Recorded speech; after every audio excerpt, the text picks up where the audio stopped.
always happens. So yeah, just a PSA, it will be recorded for our on-demand page, and I will be sharing slides and the recording following today's course. Next slide, please, Jay. Couple of click-throughs, and you can actually skip the next one too. Skip that one, come to here. Perfect, yep. So just a few words of who we are before we get started. The Tri-County Regional Energy Network, also known as 3C-REN. We're a collaborative partnership between SLO, Santa Barbara, and Ventura counties, meant to improve energy efficiency in the region by offering free programs and services for all building professionals and households. 3C-REN is funded by ratepayer dollars that we all pay into in our utility bills. The benefit of being ratepayer funded is that there's no cost to those that we serve. And as a regional energy network, we're able to return these dollars back to our local economy. Next slide, please. So we currently offer these 3 programs, and I'll get into those a little more in depth in the next slide. So the Energy Code Connect program, also known as ECC, where we offer industry trainings, regional forums, and a Title 24 consultation service called the Energy Code Coach, meant to help California building professionals navigate the energy code and green building requirements. The phone number listed on the screen here is our energy code hotline, and there's also an inquiry form on our website. The Building Performance Training Program is why we are all here today. We offer technical trainings and soft skills trainings related to building science principles and systems for high performance buildings. Our goal is to bring industry recognized certifications and training providers to the Central Coast that will help advance people wherever they may be at in their career. And then lastly, the Home Energy Savings Program, which serves households that are historically underserved with free and discounted home energy upgrades. For any multifamily property owners or contractors that are interested in participating, please feel free to reach out. I invite you all to check out our website, 3cren.org, for more information on our resources and other upcoming events. With that, I'm going to introduce Jay Gentry with Passive House California, and we can get started. All you, Jay. All right. Thanks very much. Yes, well, for some reason the click doesn't always work, but there it does. So I'll start using our return for that instead. Hello, everyone. You've got 2 pictures of me now on the screen that they're vaguely similar. I'm from California. Well, born back east, but grew up in California, down in Lancaster, California. I'm a graduate of UCLA's business school.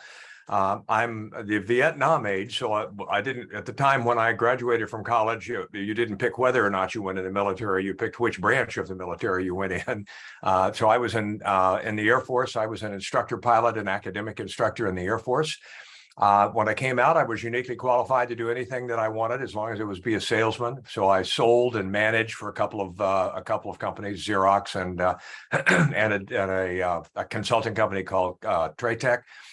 Then I put out my own shingle and became a marketing and sales consultant, and I've been unemployed now for about 50 years, or 45 years, I think, as self-employed. I am currently on the board of directors of Passive House California. I will be providing you with a little bit of an overview of some things about Passive House, because it's an extremely energy efficient, healthy, and resilient way to build. So we'll get into that a little bit today, just to give you kind of a quick overview. But I'm semi-retired, and I spend the vast majority of my time advocating for high performance designing, building, and retrofitting of buildings. So you're all here in that, as high performance professionals. So it should be a good fit for us. Passive House California we just promote awareness, understanding, and application of the Passive House standards in buildings, and we do it through different kinds of things, events, advocacy, and et cetera, which today would count. So that's who Passive House is. So let me welcome you to the workshop. First of all, I understand that as a high performance professional, in general, you have very little experience in marketing and sales, which is fine, because today's webinar is going to give you that ability to market yourself as a high performance professional. The content is well organized. The skills that I'm talking about are proven skills. And I've been around doing it for a long time, so I know. So you're going to learn how to establish credibility and gain influence as a high performance professional. And if you'll adopt and employ what you learn, you can dramatically increase your success. Now I pause here and I say, the hair on the back of somebody's neck went up at how arrogant I have been in describing what is about to happen. And there's a reason that I bring it up. Basically, I started by saying I'm smarter than you are, and I'm really smart and it's well organized. And if you'll just shut up and listen, I'll get what you need. And in fact, if you don't use it, bad news. But if you do use it, it's going to change your life. And none of which is necessarily true. And I bring it up now, and we'll talk about it a little later. But I bring it now because as a high performance professional, it is very easy for you to want to get into talking about the things you know. It's very important that, and we'll talk about this throughout, but it's very important that your interaction with somebody who might be a client or a customer is primarily based on your learning more about them and what they care about. It's about the people, and we'll come back to that as we go forward. So let me try a little different welcoming. Let's say that with high performance professionals, logical because it's gaining traction, but it's also challenging. It's an emerging industry, so it's growing, identifiable, increasing awareness. There's incentives for it. Good place to be. But at the same time, it's a changing marketplace. This is evolving. There is misinformation out there. We might talk a little bit about that today. And many times what you're doing is you're asking for them to invest real money for projected returns. If you'll do this, then your energy bills will go down. So it's not super easy. What we're going to do with today, we have 90 minutes to do it. I'll present for maybe 70, 75 minutes. We'll have plenty of time for question and answer at the end. But if you want to interrupt and have a question going through, it's a small enough group that we ought to be able to handle that. But I'm going to talk about how to communicate the value of high performance and your own value as a high performance professional. And we're going to talk about some concepts, techniques, skills, tools, and then how to apply those. And I want to be clear that my objective is, got to get in the right place so that works. That my objective, wait a minute. Why is it not working? That worked. Okay, good. Sorry, I'm not a tech expert, so sorry about that. The objective today is for you to understand, consider, and then decide what might work for you. I want to put you in a position so that you can make informed choices about whether to move forward, apply to the things that we talk about today as we go through. The workshop is divided into 5 segments. The first being, what do we mean by high performance? I want to spend some, make sure that we cover all of those bases, and you'll have a chance to speak a little in that segment because I'd like to get some examples of whether you're selling solar or air handling or heat pumps, or what part of high performance are you do we have in the classroom, so to speak. We will have 2 short segments on persuasive communication, which is essentially sales skills, but on persuasive communication, we'll open up with a brief one, and then we're going to go through the basic marketing concepts, and we'll come back to some more persuasive communication. And then I'm going to give you just a little bit about Passive House and the performance associated with it at the end, and then there'll be a call to action, which will be relatively short, but that is where we're headed. So also, just to make sure you're in the right workshop, I believe, and this is about the climate crisis being real. It's being driven by greenhouse gases from human activities.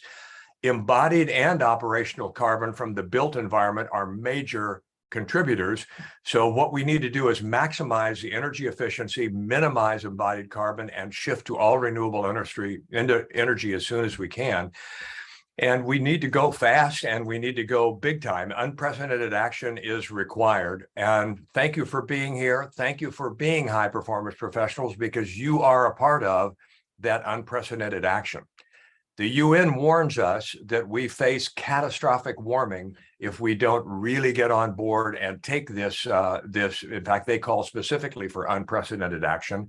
And to give you an idea of what unprecedented action might be, or what it kind of is in 1939, the entire United States military produced just under 3,000 aircraft.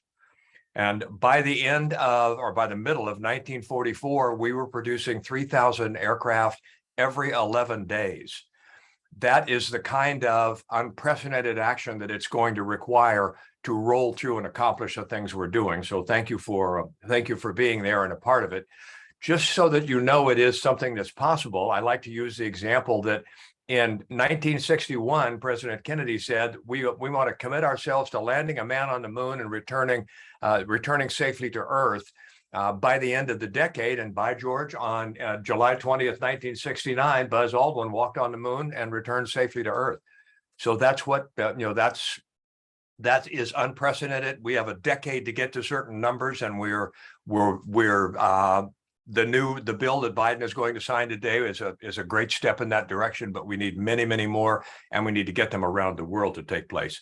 In terms of your own perspective on high performance, it might be worthwhile for you to just think about a little bit whether where on this continuum have brought you to high performance. Are you here today to learn because you think that knowing about high performance and doing a better job of selling it will be a positive differentiator for you?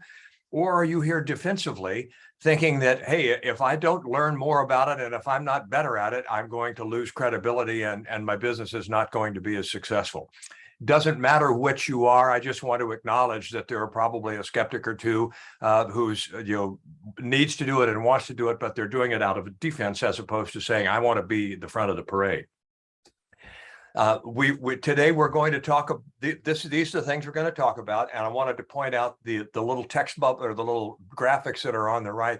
That is when those are on the screen, it's a good time to ask a question if you have it. These are we're potentially can take time to have a little discussion at some of those things.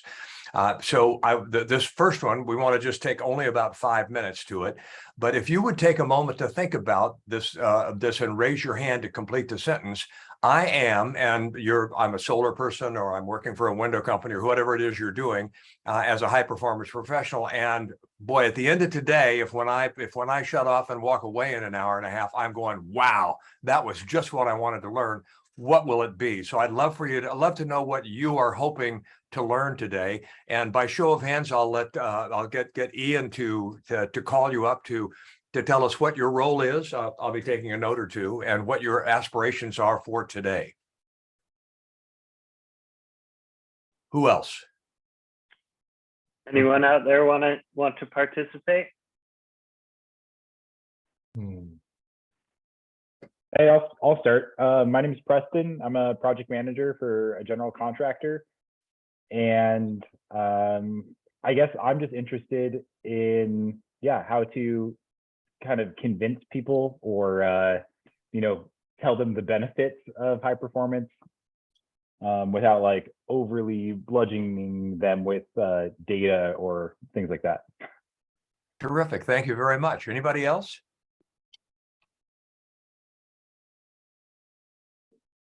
I could go. I'm sorry. People are doing it as a Go ahead, Alex.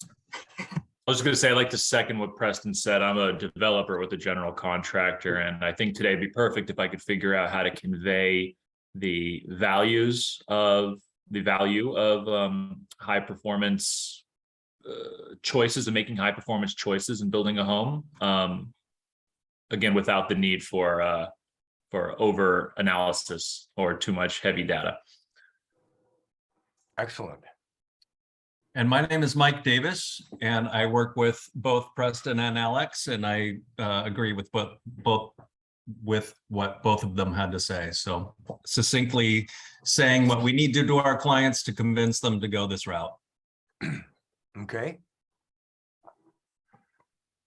Hi, I'm Mari. I work with the other three who have spoken. My role is in client relations and sustainability. And I'm generally the first person that clients speak with. So in that first conversation, if there's a way to introduce sustainability or options around that without necessarily turning them off of working with us, that would be a nice thing to take away with me. Excellent. Excellent.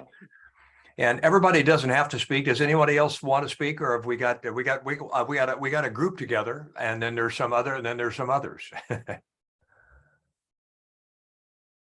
If not, we can just move on. Yeah, let's take it from there. Okay. Thanks all. Thank you. Yeah, thanks to those of you who brought it up. So let's begin now by talking about, but what do we mean when we talk about high performance? I want to get all of the pieces on the table so that you're thinking about it. By the way, all three of you, the wanting to be able to communicate it better about the choices that people make going forward. One of the things that it's not a part of today, but we were doing another workshop in November that it will be around it, and it will be setting high performance as the baseline. Instead of saying, here's what a house normally is, and here's what you can spend more to get it to be better. I'm saying we start up with, here's how houses are being built today and need to be built in the future. And if you can't afford that or don't want to do that, what do you want to give up? You want to give up the indoor air quality? You want to change it so that instead of trying to sell a Toyota and then sell the extras for airbags, safety belt, roll bars, and things like that, it's clear that what we should be doing is the high performance. So start it as the baseline and then work backwards from it. And people choose not to they don't choose to give things up very easily. So the first category, or probably, if not the most important, certainly a really important one, is energy efficiency. Another thing in terms of a high performance building or being in a high performance building is the comfort. It's quieter. There's a sense of well-being and kind of of being in a right place. A high performance building in terms of the air that you breathe in the building, and that's both the air that's coming in and out of the air, but it's also the toxins that can get into the air from the VOCs and things of stuff that is there.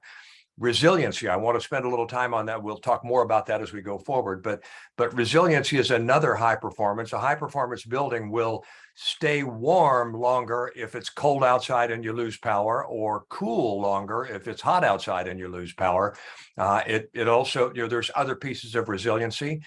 A building that is built to be high performance generally is more durable, primarily because there's far less air leaking in and out, and air leaking in and out carries moisture with it and deposits that moisture inside within the frame, or inside the window frame, or under the door, or where it's coming in and out as the temperature changes, if you happen to be at the right dew point play.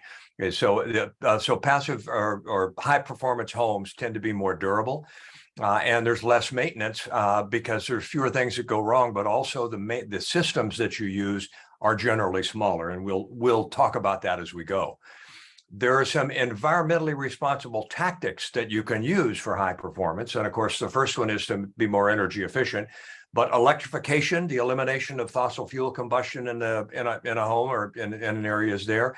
Reducing the embodied carbon. Embodied carbon is the carbon that it took to find, mine, transport, modify, fabricate, drive back and forth, putting it up, all of the carbon that's associated with building a building, or with the materials and things that are there all the way through their life cycle. And then, of course, renewables are a tactic, because when you put renewables on, you're no longer pulling your energy, your electrical energy from a source that has some percentage of it based on fossil fuels. And then energy storage allows you to be smart about, and all of us to be smart about, the peaks and valleys in when we have our renewables available. So the having storage allows you to be more careful as you go along. I said I wanted to say more about resiliency because I think that's a really important thing, and a huge thing with all the fires and stuff that we have. Resilience is resilience is what happens without power if it's extremely hot or cold. And it's the envelope or the enclosure that does that. An airtight enclosure with great insulation and things like that does it. Wildfires are another climate issue they're coming. We're getting more and more. Again, it's the envelope, a fire hardened enclosure based on WUI rules, various wildland urban interface rules, which we have in California, and the other high performance things such as the air tightness or the more robust windows and doors. The smoke and air pollutants that are in the air, if your enclosure has a fresh and filtered ventilation system, you can stay in and still be more healthy inside your home because you'd get less smoke in the things that are there. And then, of course, the power outages is back to extreme heat or cold. It's a pain in the neck when it's not extremely hot or cold that are there. And just the point here is that the enclosure is the #1 priority for resilience, and air sealing is the #1 priority for an enclosure.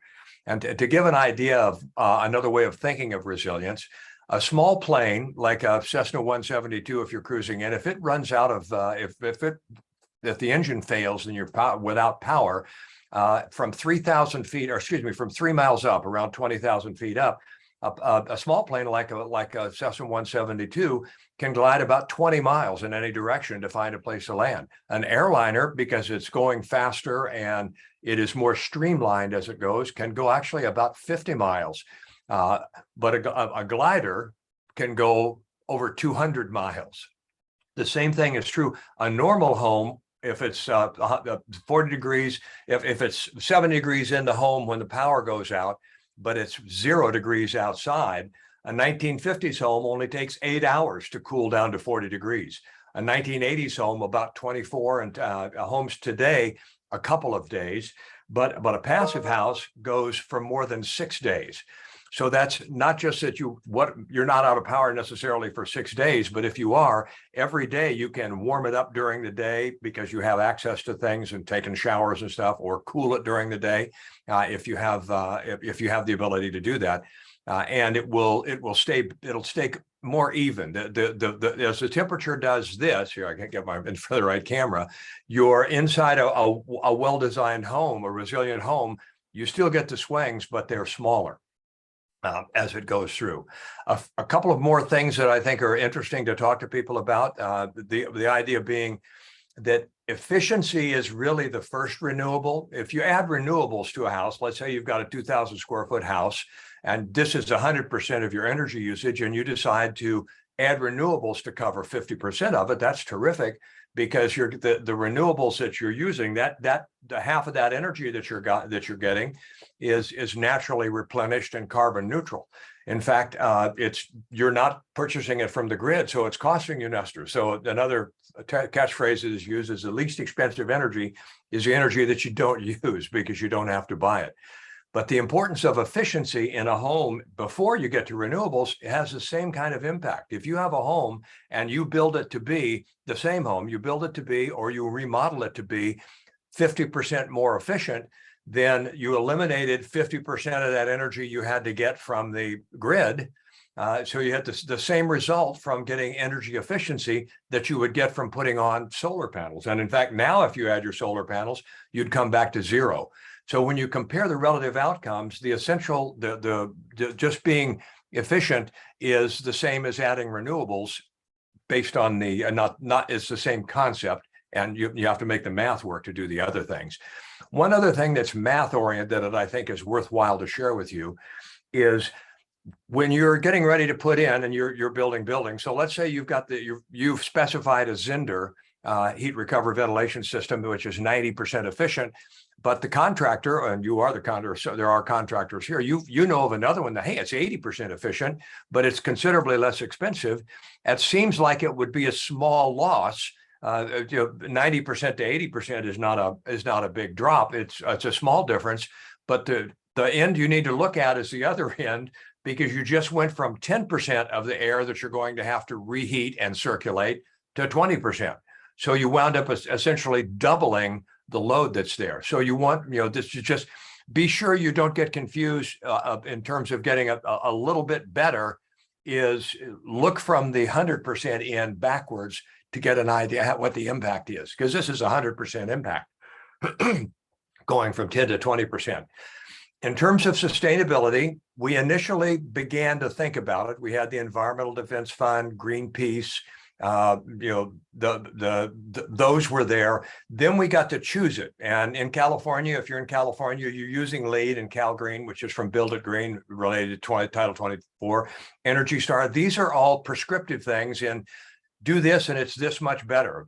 It's this instead of this kind of thing. Then we got to where we could measure the performance overall. So with Passive House, with Living Building Challenge or Living Building Future, well, Reset, you're actually measuring the performance so that you know what it is. You can measure it when you model it beforehand if you have the detailed modeling, and then measure it to do it. And then where we're going in the future is in New York, this is already the case. There's legislation in New York that your building, your large building will have a budget per square foot for energy use starting in 2025. And if you're not down at that budget, there are fines. And then it goes down further in 2030 and 2035. They are driving the performance of existing buildings, which, by the way, is super important. It's important to build new buildings right, but it's really important because the destruction of old buildings and building a new building has a huge amount of embodied carbon in it. Whereas if you can take an existing building and make it more efficient, you use much less embodied carbon getting through that process. So it's a good thing to do. The understanding the difference between a passive system and an active system is a passive system is something that you do. Many of you probably already know about passive solar, where you put the south in the northern hemisphere where we are, you put the south facing windows so that they are so that there's an eave over it, so that the winter sun comes underneath that eave and through the windows and helps warm the home. But the summer sun, which is directly overhead, the eave blocks it from getting inside. That would be a passive solution.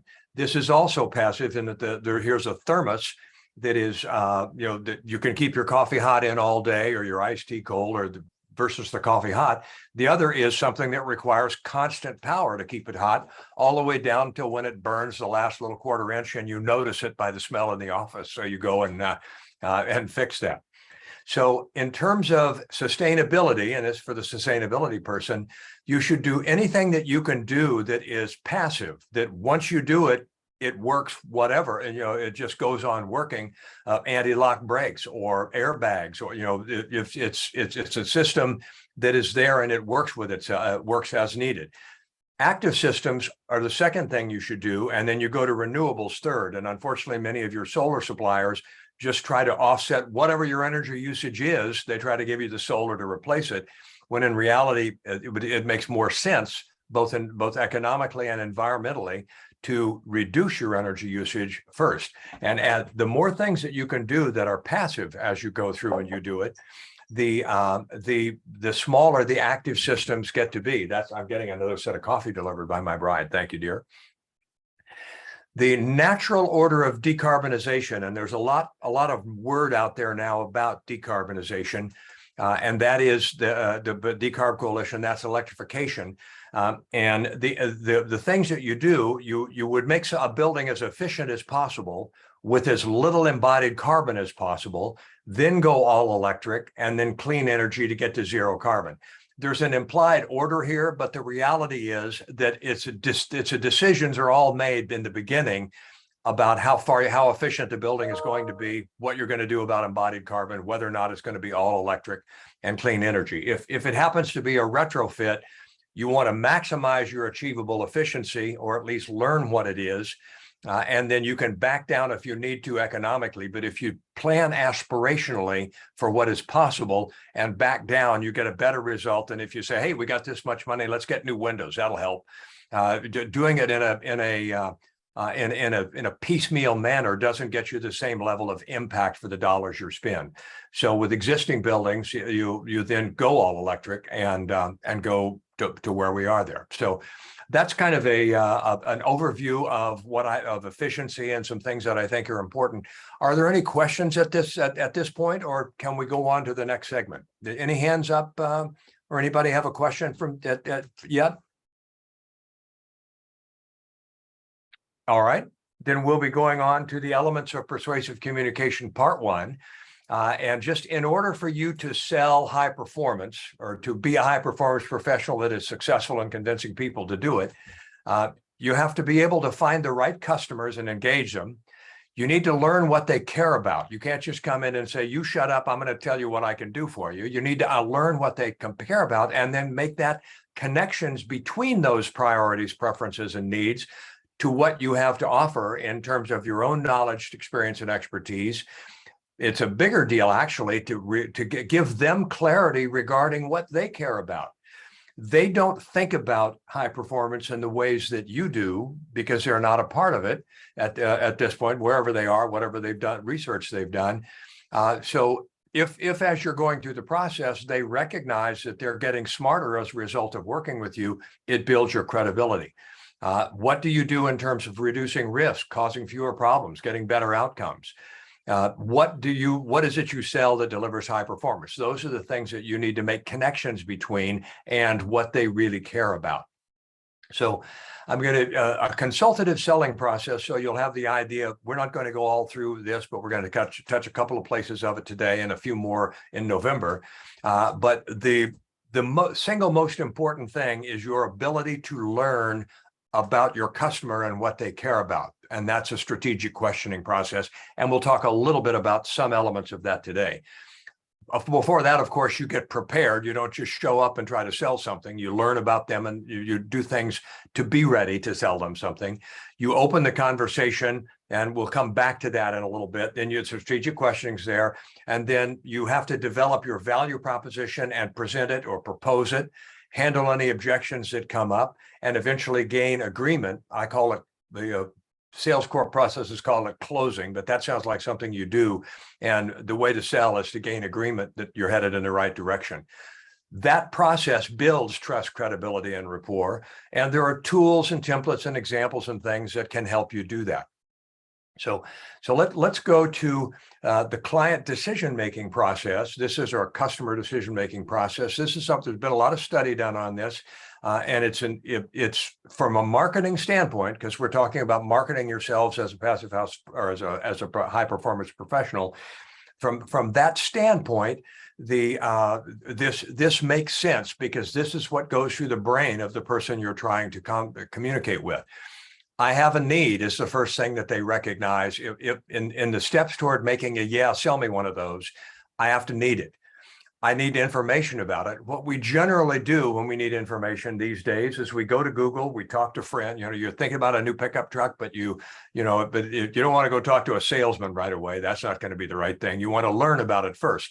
So when you do get to talk to a salesman, he or she comes to your home or whatever's going on, you're expecting to listen to them. You've already done whatever homework you're going to do, and you're ready to listen to them. So they're expecting you to present, which makes it seem comfortable to you.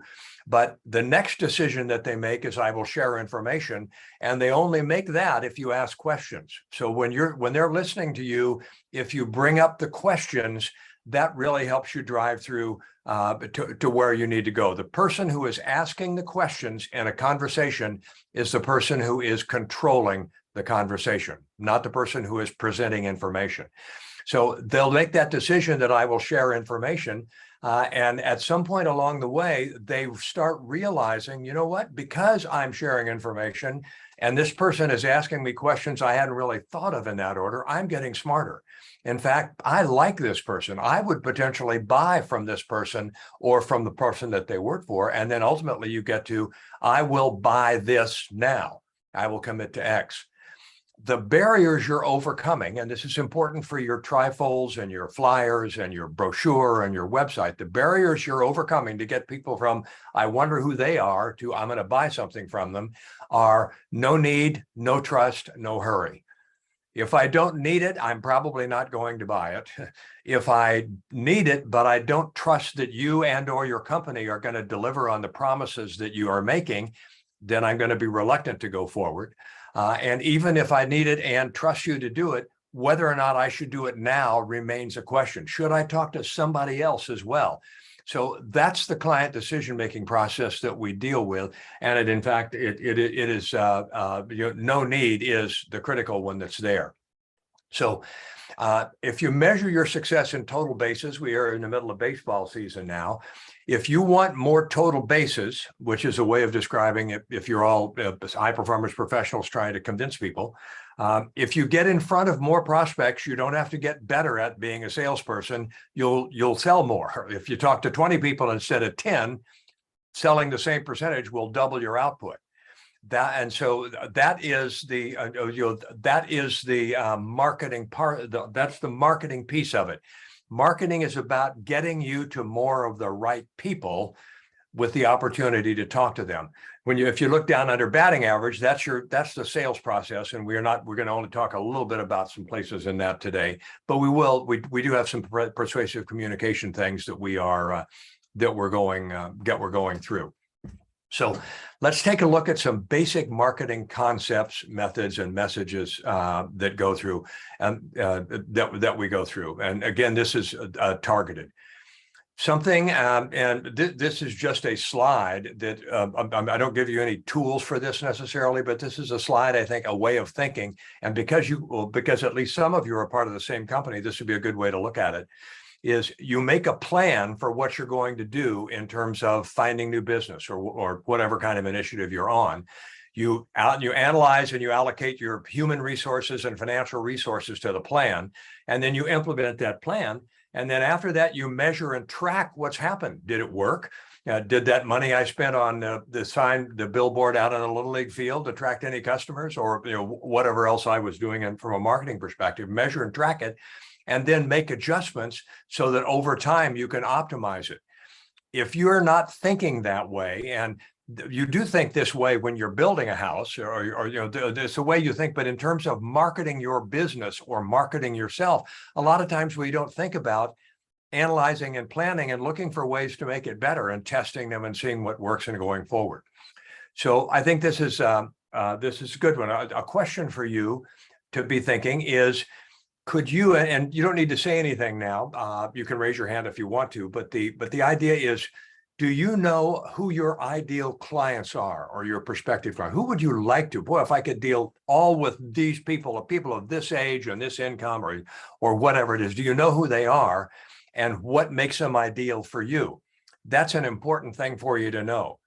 Even more important for you to know is what makes you or your business a compelling choice for that audience. I go back, and the analogy I use is when I was in high school, I knew who I wanted to date, and I knew who I wanted to date them. Why I wanted to date them. They were the cheerleaders, and they were the fun people and all, but I didn't really have a clear idea of why they would want to date me. So it didn't work out as well as I would hoped it would. I think most of us had that high school experience.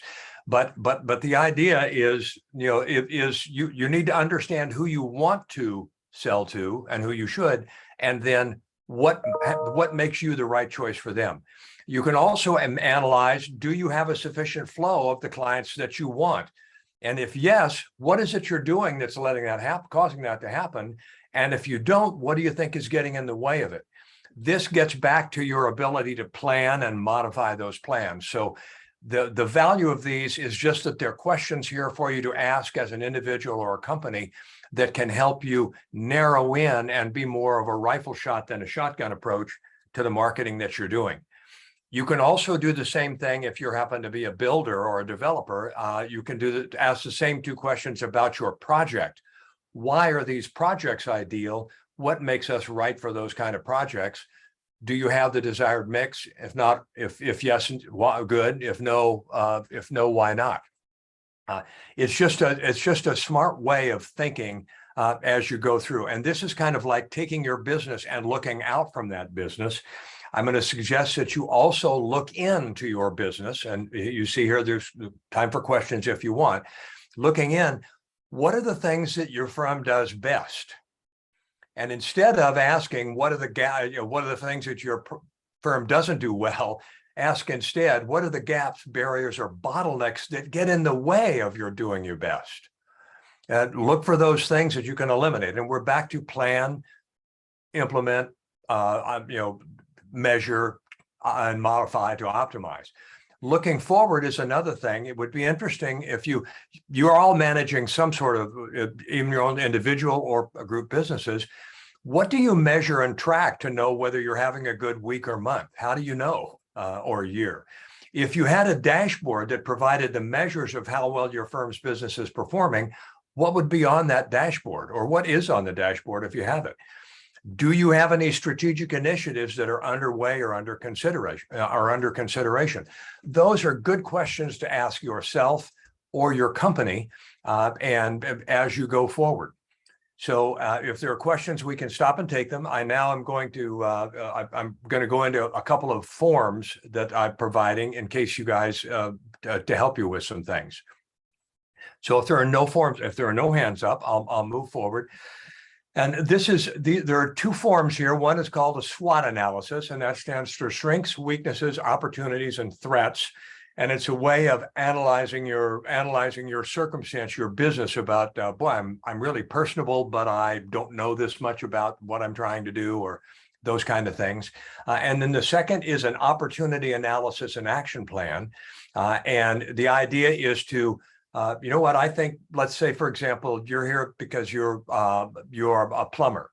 And you do heat pump. You're qualified to do heat pumps. That's your high performance thing, that you're qualified to do heat pumps. But you're having trouble convincing homeowners who call you because, I need new I need a new water heater. Then you're kind of stuck in a position of trying to convince them. Well, what if you went after contractors and builders so that they you knew how to do heat pumps? Because there's huge momentum in that direction. That would be a new initiative or opportunity that you could go after, or there's a new area opening up, something like that. So you'd want to set goals, strategies, objectives in your action plan to do it, and some relevant milestones, and then in terms of what is a goal and objective and things, this is in there as well, that a goal is a high level definition of what you're going to achieve, like to make it to the second round of the playoffs for a basketball team. And I chose architects because I thought some architects might be in here as this. I want to become a leader in designing all electric net zero single family residences. You don't have to read all of these now. There's no point going through them all. It's here for you to take a look at. And what I'm going to do now is I'm going to jump from the presentation, and I go to a different file, because there's going to be a handout that will come to you electronically from Ian after the class. And this is a chance for me to kind of run through and let you know what's there. I presented you those two forms.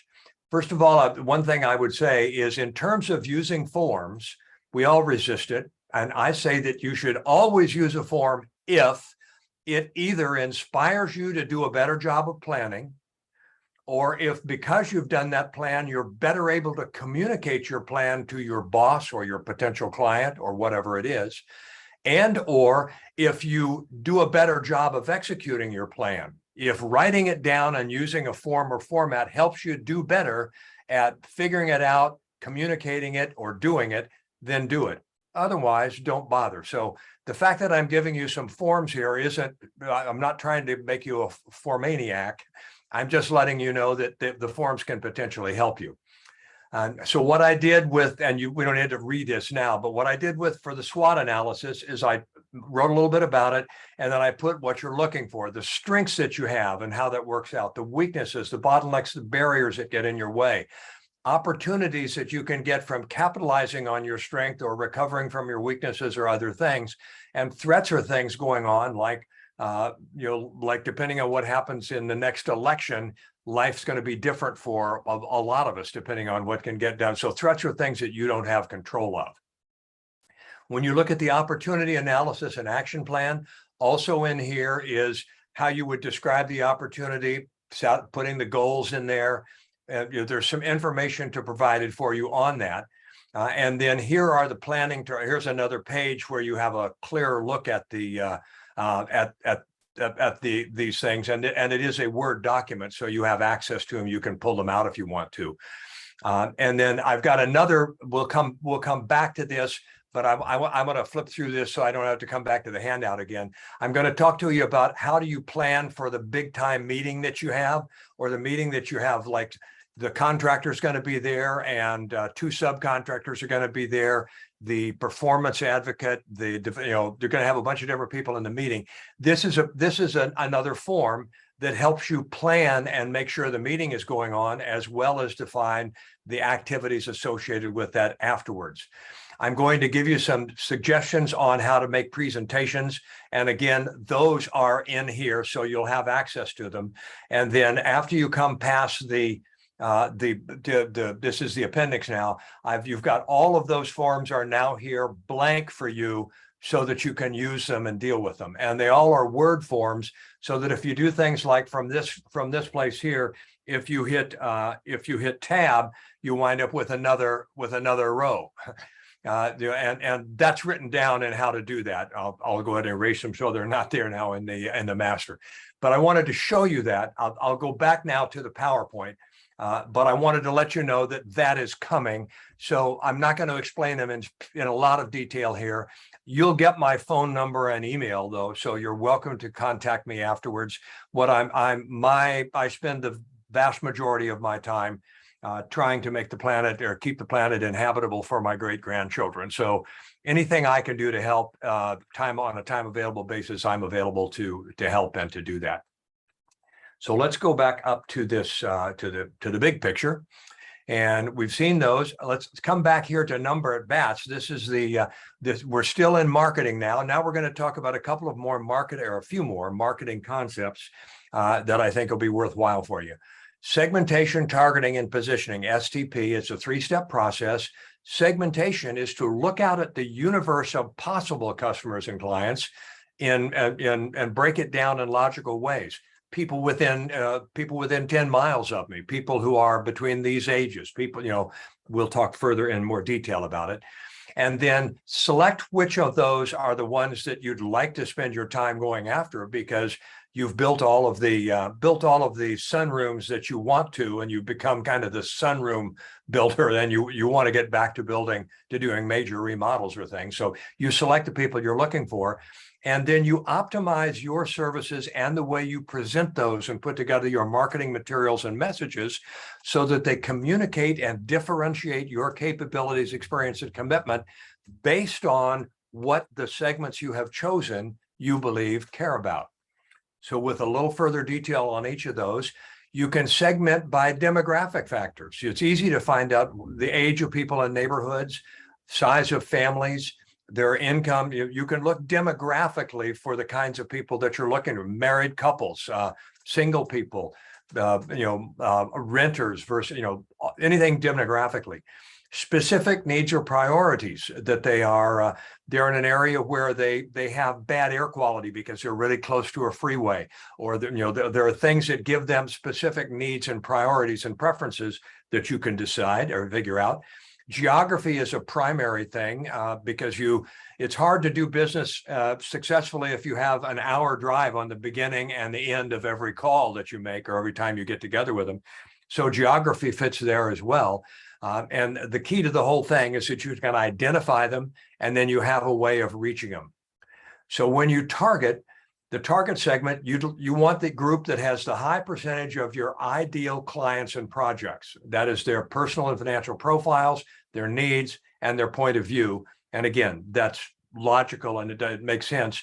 And then they make logical sense for you because they fit with what you can do.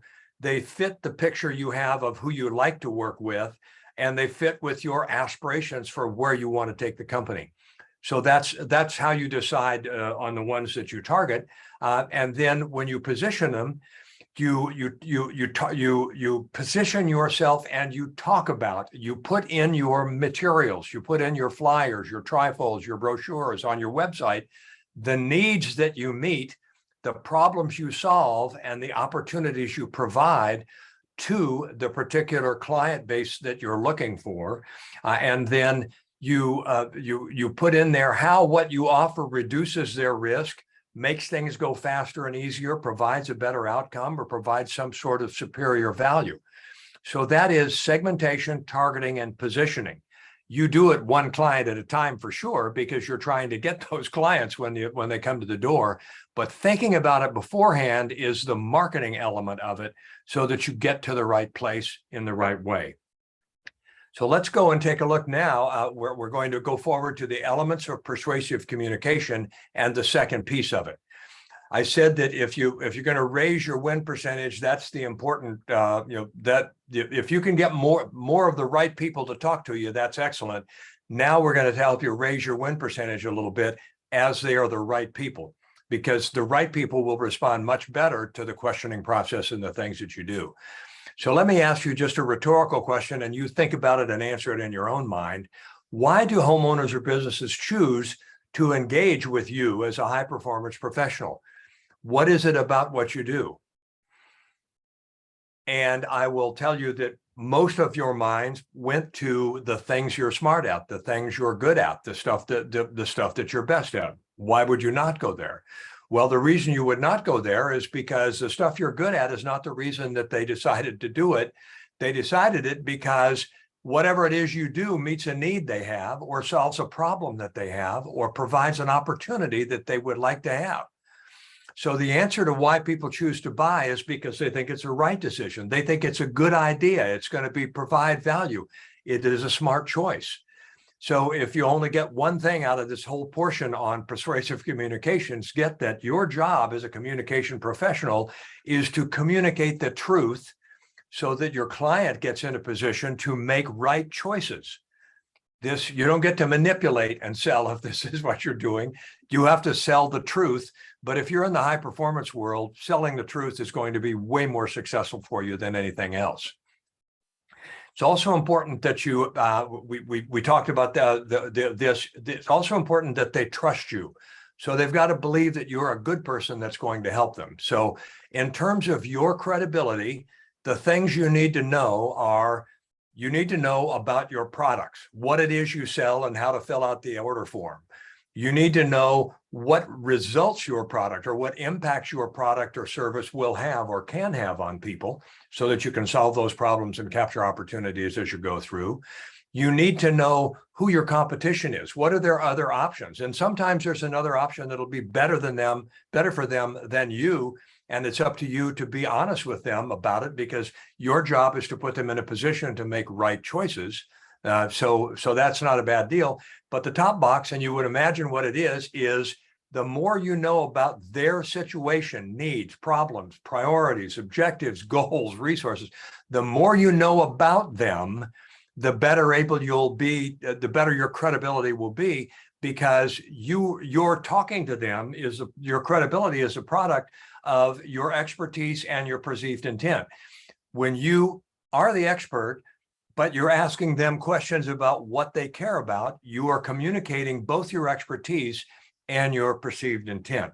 So you gain influence when you educate your client about their own needs, priorities, and preferences. The most important aha moment is when any client or customer goes, wow, I'm getting smarter about what I want because this person is questioning me and helping me figure it out and get through it. You also want to talk about the ideas and possibilities and trade-offs and things that as they relate to the needs and priorities and your capabilities in education. And then, as I said before, you put them in a position to make the right choices for themselves based on what they care about and the realities of their time and budget.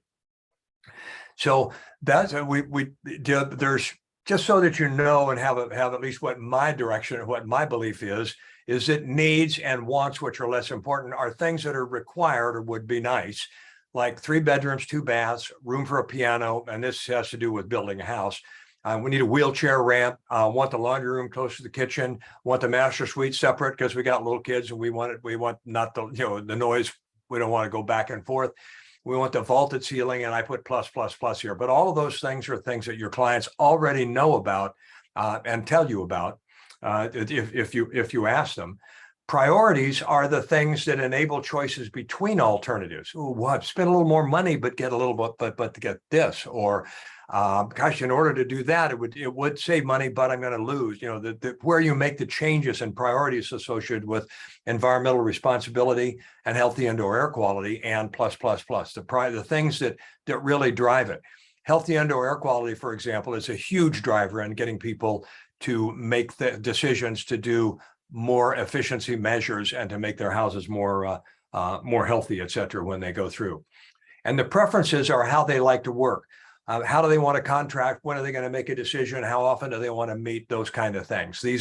That's just the difference between needs, priorities, and preferences, so that you have some idea of it. So let's go to decision making. We talked here about the no need. Let's look at categories of need. In the same way, when you do a list when you go to the supermarket and you have You have the butcher area, the produce area, the frozen foods area. You kind of break it down into groups. You can do the same thing with a client's interest with the needs that they have. So a business wants to increase sales, reduce expenses, improve margins, or enhance and preserve their reputation. That's why most of you are here, because you thought that by learning how to market yourself as a high performance professional, you might be able to win more often. You might be able to win without spending as much time, energy, and money. You might actually get more profitability out of it, and people are going to love you more and recommend you more. So this applies to you as well. Taking a generic look at, say, Windows, the categories of need for Windows is how does it perform in allowing you to see through it, to open it and close it. How does it work as a window? Appearance, how does it look from the street? How does it look from the inside? Impact on lifestyle, how often how hard is it to clean it? That's a tilt and turn window is easier. That's an impact on your lifestyle. You don't have to scrape if it's a vinyl window. You don't have to scrape and paint it every 3 to 5 years. So you get to take more vacations. Is it environmentally responsible, and how's it going to impact financially in terms of the rebates and whatever else is there? More important for what you're trying to communicate would be the categories of typical homeowner or people who are designing and building a home. And I like these categories as knowing about them. And where you can use these for is to use them to help you put together your brochures and things and stuff that's going there. Savings and energy efficiency, saving on our bills, increase the resale value, take advantage of incentives, comfort, eliminate hot and cold, be able to keep it warmer or cooler, or the emotional comfort is important for parents of children or children of grandparents who are going to be with them and things. That peace of mind is an important piece of it. Healthy air quality, reducing the VOCs, controlling moisture and eliminate the risk and smells, wildfires and smoke, and then doing the right thing environmentally are other things that come along and go in there. I said we'd come back to opener just because the opener that open stands for the objective of our being together, the plan for what we're going to do, how long it's going to take primarily, or something else that is an expectation that's not related to the specific information, and the need, the reasons for homeowners or business owners, the need is the reasons that they are taking the time to meet with you. So in terms of that, and the reason that I brought, you use it to plan when you're going, what do I think they care about? How long is it going to take for me to do the walkthrough or the whatever it is with them? Why are they taking the time to meet with me? And when I leave, if I go, all right, that worked, what was my objective? So that's the OPEN. You can use it to plan. And I also said that you start the communication when you get there with that, so that you say, look, here's how long I'm going to be here. Here's what, so you're doing that. And I brought that up because that's what I did. Let me go back one. That's what I did with the opener. I told you the reason that it's a good idea for you to take this kind of training is because it's an emerging industry, but it's difficult to win in it. So you want to learn more. I told you how long this was going to last and what we were going to go over. And then I told you my objective going on. So you knew sort of what was going to happen today because I shared it with you, and I shared it with you because I figured it out beforehand, and I would recommend that you use that process.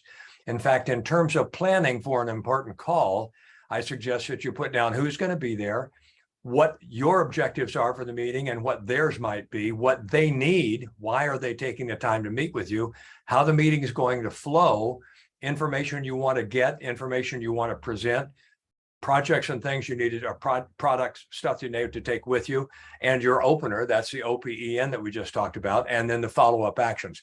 You've already seen that form that is in the handout, so I was just sharing it with you there. Going then on to strategic questioning, just a couple of quick strategic questioning concepts. We have these, the client conversation, topic and follow-up questions, just going to introduce you to the other two.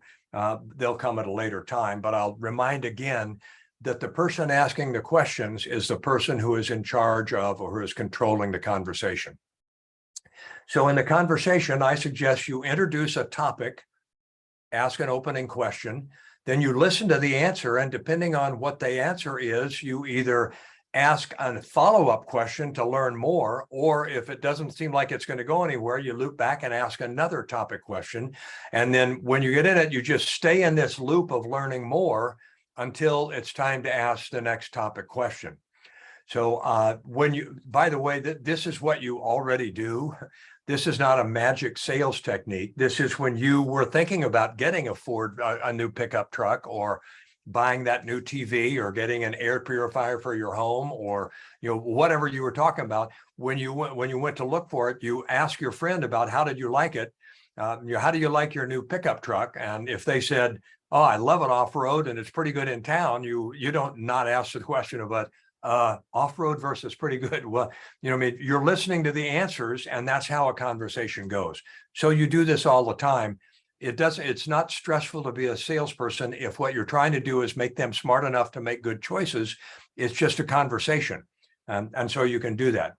So you begin with the change question, I would suggest. I'm going to tell you what that is in a moment. Listen, and then follow up, and stay in that conversation as you go. So the kinds of questions, a change question is what's changed, or what makes now the time. I'm glad that I'm here talking to you. And if it's a hot water heater that's broken, I know what to change. But when somebody comes and they're interested in maybe doing a remodel, or getting it, you're doing some energy efficiency work on their home, or buying solar panels, see what's driving it now. They will generally answer with what they understand as what they want or need, or their priority, or a problem, or an opportunity. That will drive their choices of whether to go forward and with whom they go forward. So your questioning and engagement process is what you need to do to get them, to take them through that process of both trusting you as well as recognizing your value. So let's take an example. Let's say you ask a change question. What's changed? What makes now the time that you're thinking about doing? And it could be whatever you're selling or advocating, I see there. And they answer, "Oh, we're about to become grandparents and are concerned about being environmentally responsible for the future." And so my question to you is, what would you ask next? And the answer to that is, when you say being environmentally responsible, tell me a little bit more about what that means. What would tell me about that? And grandparents, of course, it's always a good idea to say, "Oh, when's the baby coming?" or whatever's going on that way, to connect with them.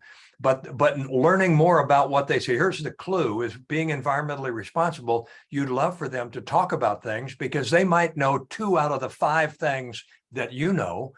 So you can get them to know those, and then you can ask them specifically about, well, another one is indoor air quality. Have you thought about that? And so you're in a conversation helping them get smarter.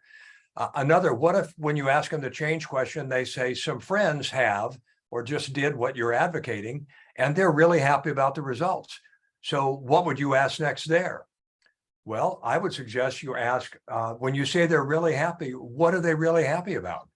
When they just did what you're advocating, what did they do it? Why did they do it? Why is your life like theirs? What is similar between the two of you? You're trying to drill down again on why their friends being happy about it matters to them.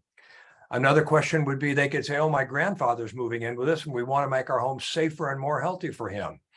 "Oh, wow, grandfather, does your grandfather have any disabilities or things?" "Yes, he's wheelchair," or whatever it is. And when you say safer and more healthy, what do you mean? This is just getting you into the conversation where you learn about them and they learn about themselves, which is the key. A third one, due to the pandemic, both of us are now working from home, and our utility bills have gone through the roof. Well, the question here is, what is through the roof? Because through the roof to them might be $30 a month, and it might be $500 a month, which would be very different. And when you say our utility bills, gas or electricity, tell me about, what are your utility bills? So those are the concepts of saying, that's kind of how you do it. We could spend more time on it, and we will probably in the baseline program. But the final thing here is just to say, in addition to the change question, the questions that you'd like for your introductory or your topic question up here after the change question is things that relate to categories of need. So a lot of people are investing in this because they want more healthy indoor air quality. Is that something that bothers you? Or a lot of people are making this because of the wildfires and the things we're going through, related to things they might need about. Suspected areas of interest. If they live near a freeway and you see that they've got a lot of pollution that's there, or it's noisy, you might think of that. If you drive up to their house and you see that they've got 2 bicycles, a basketball hoop, and a bunch of stuff, they got a lot of kids. So you think you'd have some. What is there about children? And then you also want to do things that differentiate you and your firm. If in fact you're the only firm that does it in a particular way, that's certified in this, that's qualified for that, that connected to this, you want to be sure to ask them about that. A lot of the people choose to buy with us because we're locally owned and we're right here in and around the town. Most of our business that we do is there. Just having us be close and convenient, is that a factor in your making your decision?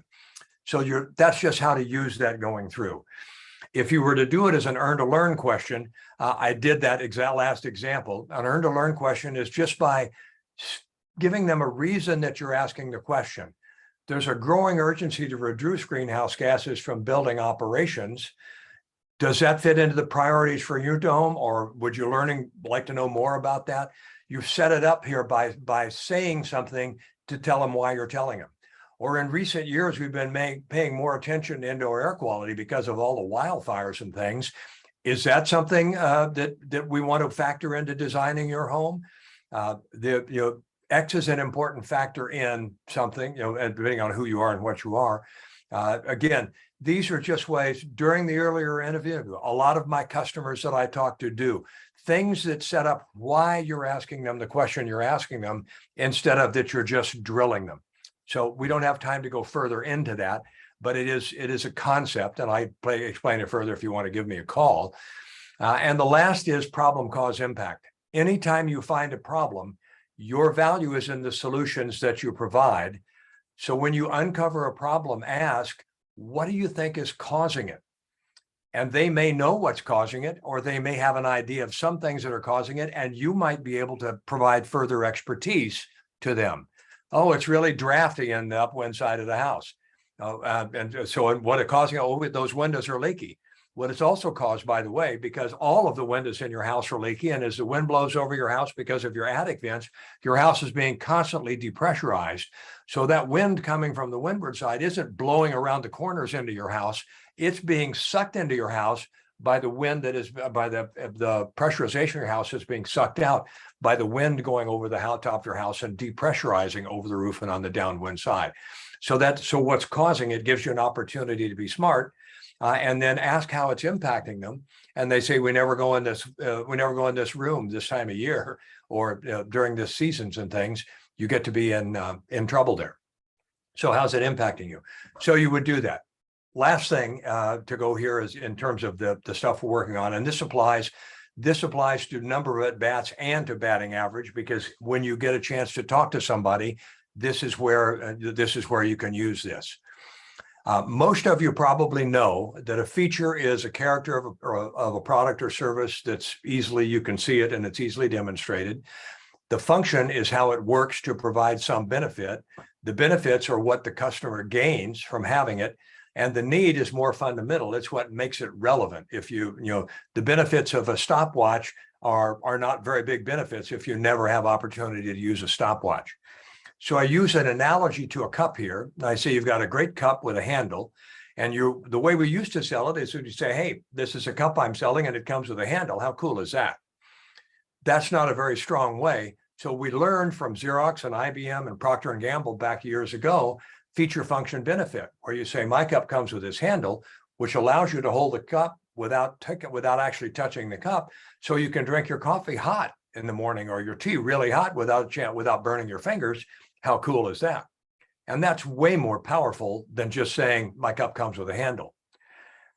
I'm going to suggest that you flip it, and I'm talking about when you're talking about it, when you put it in your brochure, and when you write about it in a proposal and things like that, that you go backwards and you say, first of all, you've told me that you like your coffee hot, and I'm guessing that you don't want to burn yourself, and that's why my coffee comes with this handle. How smart is that? Same things, we just change the order of them. And by starting with the need first and then going to the benefit feature, you get You start with something that you know about your prospective customer, so they wind up nodding with you. Yeah, that's right. I did tell you that we wanted to have a healthier room, a healthier lower in the room because we have children that are going to be crawling around. We want better air quality down there or something. So the results in a nod when you begin with something that they need, they're not going to doubt it. Then it finishes with something that's easily observed or understood. Here are the specs on this. Here is the cup that you can see the handle on. Here is a whatever. But when you finish with something that is easily understood, as opposed to bring it up in the beginning, you get another nod. And the most important reason that it's helpful to them is because it keeps you from talking about things that you can't connect to needs. If you can't say this is what I'm suggesting, and here's why I'm suggesting it, because it meets these needs of yours, it doesn't matter. You're wasting your time talking about it. So I've got some forms to tell you about. Again, first of all, if you start with the need or category of need, let's start with environmental responsibility, which you brought up. Here are some things that I think about my solution that are environmentally responsible. So it doesn't really, I don't care much the order that you go there, but you always start with something that they need or a category that they've agreed to so that they nod. Then you can, this is a way you could fill this out. The need is they want to drink hot coffee one-handed without burning. The cup's handle allows them to hold it and they enjoy hot coffee. An example that would work for something, and with some of you, your child has allergy issues, could lead to asthma. I'm going to talk to you about 3 features. And again, use these forms if filling them out helps you plan better, communicate better, or execute better. But these are all in you have these all in your handout, so we don't need to go in detail over them. That's there. But you see that the 3 features are a tighter building envelope, which does this for you. The ducting balanced and sealed eliminates the gathering distribution of pollutants from under the home. Mechanical air exchange brings in filtered air. They all provide this benefit of cleaner indoor air and better air quality for your child. So this is a form that you could potentially use to set up what it is you're going to present. Here's another example. This one would be, let's say it's a shortage of water and tiered pricing has made it important to conserve in every way possible. So now again, we've got a bunch of features, but in terms, these 2 features, the recirculation pump and the low flow, apply to all 4. The rainwater catchment allows you to do things otherwise. And this is not something you need to study now as we go through. It's in the handout to you. So I'm just giving it to you. One other piece I'll explain about it is you can also have multiple needs. If I were selling to the group that spoke in the beginning, I know one of you is a contractor, one of you is a developer, one of you is working as a sustainability person. So we could find something I might put all of your needs, and in this case this is a green efficiency rating is the feature that I want to talk about. If you're trying to get people to choose that, you should know that the green efficiency rating does provide resale value. It adds to resale value. And the reason sellers care is because it helps them sell. Sellers want to get value for the features they have. Buyers want to know what they're buying. Realtors want to be smarter than the other realtors, and they all want to do the right thing for the peace of mind. So this is just another form that you can use that could help you through that. Here's the blank form, a blank form for building the presentation, and these are the blank form for building a presentation, and this other blank form for elements of a value proposition are in your in what you've got that's coming there. So the elements of a value proposition, again, and there's not time to teach this, but these are things that should go in your brochure. This is how you should think of your flyer, your brochure, your website, the things, by bringing up the problem is it's caused by, if it continues, here's what my recommended solution is, here's how it provides the expected benefits, and here is evidence of proof of how it works. I have another one of these here that I did also for the improved the opportunity is for a different opportunity. You'd like better indoor air quality. We think it would be good because you can do it by getting to natural electric induction cooking and reducing the probability of asthma. And here's how we select you do it. Here's how it benefits you. And here's the proof. So those are other things that go in there. A few tips for marketing messages.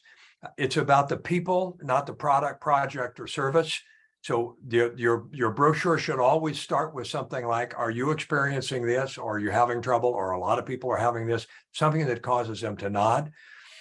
Your marketing messages should begin with questions that are related to those things so that it uncovers their possible interest.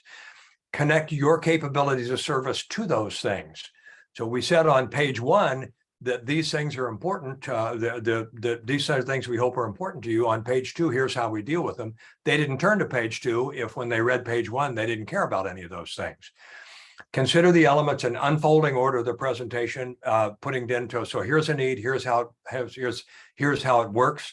The desire to get something less is more important than the fear of missing out. This is out of sequence with the others, but it's something to know that people hate to give things up much more than they are willing to spend to get extra things. That's what the baseline is going to be based on in a couple of weeks. Some other tips in marketing behaviors. Anytime you call on a client, either the first time you call on them or when you're coming back to deliver something, it's in the industry of selling to homeowners.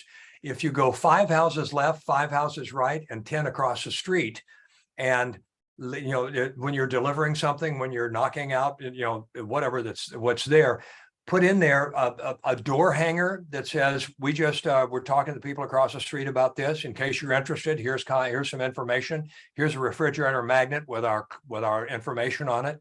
Whatever you do, but kind of the same things you typically market when you go to a home show. The things you have, put them in a little packet and put them on 5 doors on either side and across the street, or when you get ready to come back out.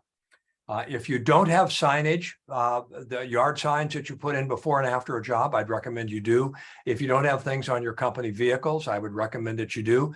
But again, put the needs with it, as opposed to we sell these 4 things, we solve these 4 problems, is more likely to get somebody to go, oh yeah, I ought to talk to them.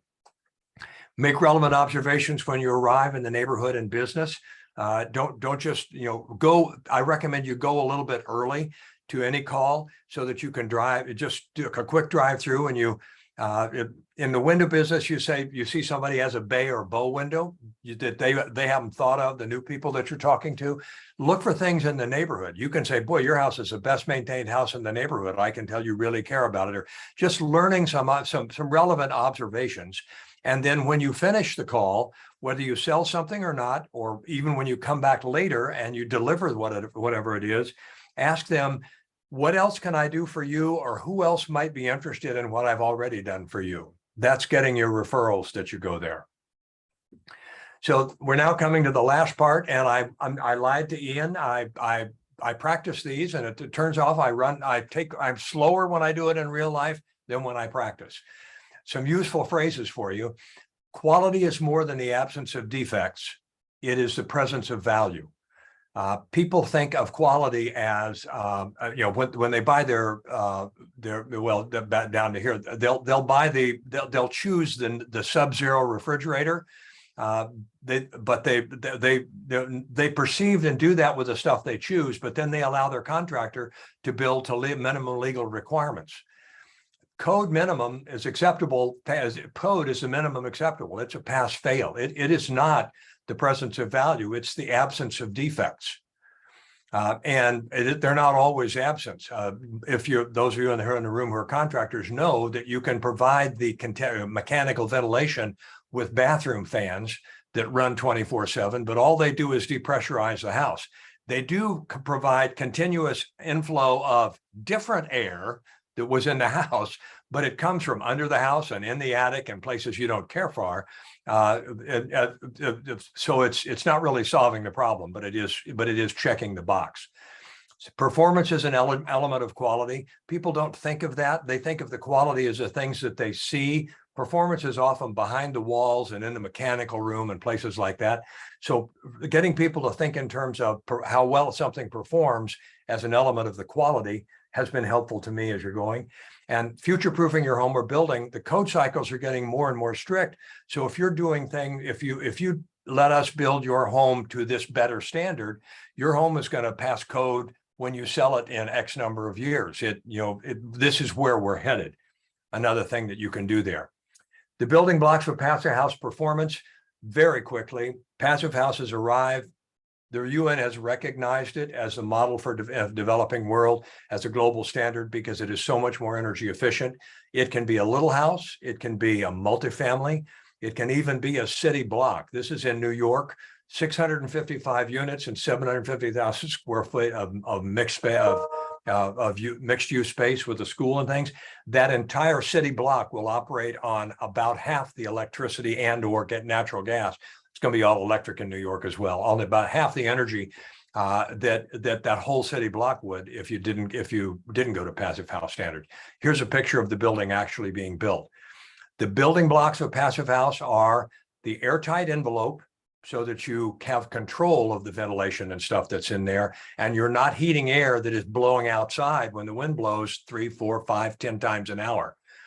Climate specific insulation with no thermal bridges. You don't want thermal bridges. Balanced ventilation with heat recovery. Since it is airtight, you want to get continuous fresh air, and it's possible to get that continuous fresh air to come in at an almost the inside temperature. The air doesn't mix, but it passes through a heat exchanger, and this allows you to filter it, and you can have multiple filtering options for when there's smoke, when there's wildfires in the area, if you want. And then you go to renewables. A way of thinking about it is this: when this fireman runs into this fire or this person goes on a spacewalk, they have an airtight shell. That shell has sufficient insulation, because you could do an airtight shell with saran wrap, which wouldn't work well in the fire or outer space. So you need sufficient insulation, and you need continuous fresh air. So that's what we do.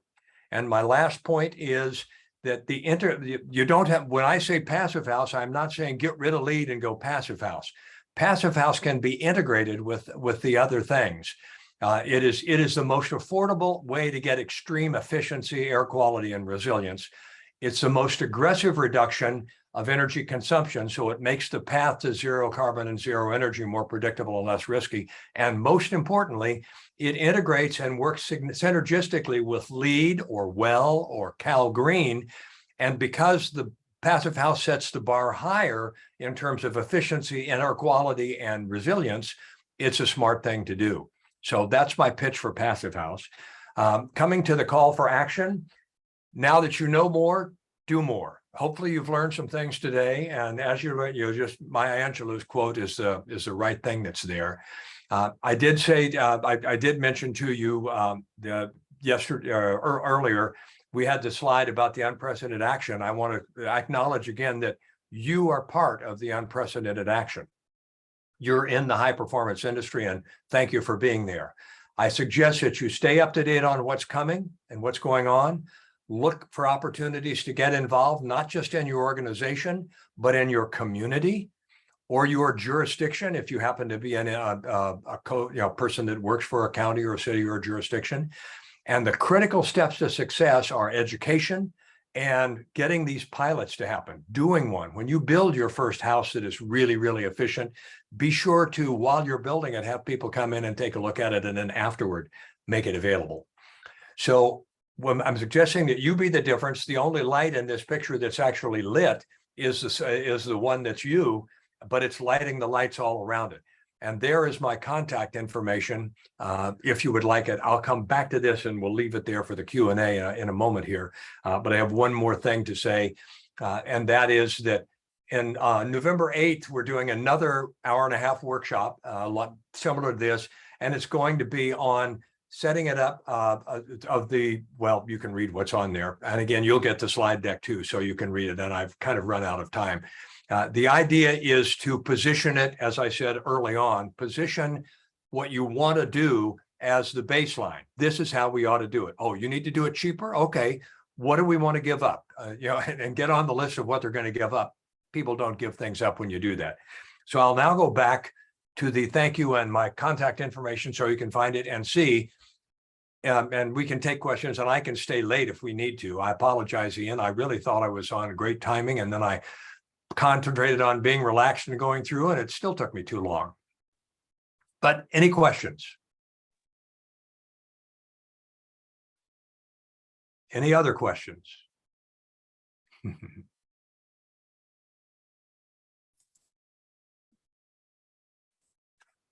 Well, Ian has he has a PDF that have all the slides on it, 2 per page. And he also has the Word document that's the handout that I showed you. So he'll send those to you. And you know how to reach me if there's something, if you have specific questions or I can be of help. Hey, there's a hand up. Javier. Yeah, can you hear me? Yes, sir. Can. All right. Thank you, Jay, for the presentation. I think it's great. What are your recommendations when we go into to our house and we're explaining what we do, how we're a little bit different than a regular contractor? And then, you know, you do your spill, you do your talk. Contractor number 2 and number 3 show up, and usually within half hour, they have a bid for replacing, you know, usually the HVAC, insulation, that, and usually at that point, you know, you lose the customer because it's taking you too long to come out with what's needed for that home. Most contractors now are using something like, you know, a tool like, I forget what the tool is, but anyway, it can come out with a cost really quickly, and within half hour, they have a whole estimate of things. So what do you recommend for things like that? Well, I think it's probably worth your giving me a call offline to talk in more detail about it. But the what I would do just off the top of my head is when I make the appointment to speak with a person, I would say, and the things that we offer are very tailorable, and they have a lot to do with what your priorities and preferences are as we go through. So I'd like to make sure that it's okay that in our conversation that we have, I'd like to spend 10 or 15 minutes asking you questions so that I have a better understanding of what it is that matters to you and why, because then I'll do a much better job of being able to position our possible solutions. Now, what unfortunately what does happen, and you'd have to show me I'd need to see what the tool you're talking about that others are using to short circuit it. But what unfortunately does happen is when you make the customer smarter, they're now smarter when they talk to the next person as well. So they're able to ask better questions of the next person, and they tend to do a better job of their presentation. But if you've done a great job of them realizing that they've learned it from you, you would be the one that they'd want to come back. So one of the things I do recommend is, you know, I know you're talking to a couple of others, and the typical thing that happens is when you say, can you do this? Their answer is yes, and they can get to a price right away that's going there. I would ask you, before you go ahead and make another commitment, would you give me a call back and can we talk again so I can and I can answer questions about them and say and perhaps help you. My job is to help put you in a position to make the right choice for you. And I'm willing to give some additional time to doing that after you talk to somebody else, if you would. Thank you. Awesome. Well, we're just at time now. Jay, I have a couple closing slides. If you have them in the slide deck, we can pull them up. Oh yeah, they're right here. I'm sorry. Yeah, I forgot you had to do the closing part, and there they are. All good. It's all brief. But yes, again, there's my email on the page. I can also direct you to Jay if you missed that contact information. Also, AIA learning units were available today, 1.5 of them. If you have any issues or didn't include that in registration, feel free to reach out. We can get that sorted out. Again, Jay provided the handout. I did link to it in the chat here, but I will also include in our follow-up email the slides, the recording, a survey. I'm going to do a t-shirt giveaway for survey takers this course. So if you provide a survey entry by noon tomorrow, we can send you out a 3C Run t-shirt. But otherwise, you'll receive all of the standard and the handout associated. Just to shout out for some upcoming courses, we have duct leakage testing, basics and beyond on August 16th. So this next one's through our home energy savings program. It is a kind of open dialogue with consumers' experiences with their heat pumps. So that it's titled "Stay Cool This Summer with Higher Performing Air Conditioning," just to create some discourse around surrounding heat pumps and how they are operating in the region's climate. The next, we have a few courses focused on certified energy analysts. So this is kind of an overview of becoming a CEA. And then we are offering some exam prep and an exam in September. So take a look at that if you're interested. Heat pump fundamentals is I think it's the 4th course of our high performance fundamentals series coming up on September 13th. And then at the end of September, we have a more residential homeowner focus, but it's focused on home remodeling for fire resiliency and electrification and how those two go hand in hand when remodeling. Again, all this information will be live on our website, so I invite you to check that out. Again, just a PSA, if you were interested in furthering the building blocks of Pass Fast Performance, Jay did do an hour of that, I believe last year, and it's live on our on-demand page. So if you're interested in checking that out, you can find it there. And yeah, I think that's all for me. If we are all set with Q&A, we can wrap up and we'll see y'all at the next one. Stay safe, everybody. Thanks again for the participation, and thank you, Jay. Thank you, Ian. Sorry about running long. I really, I've never believed myself.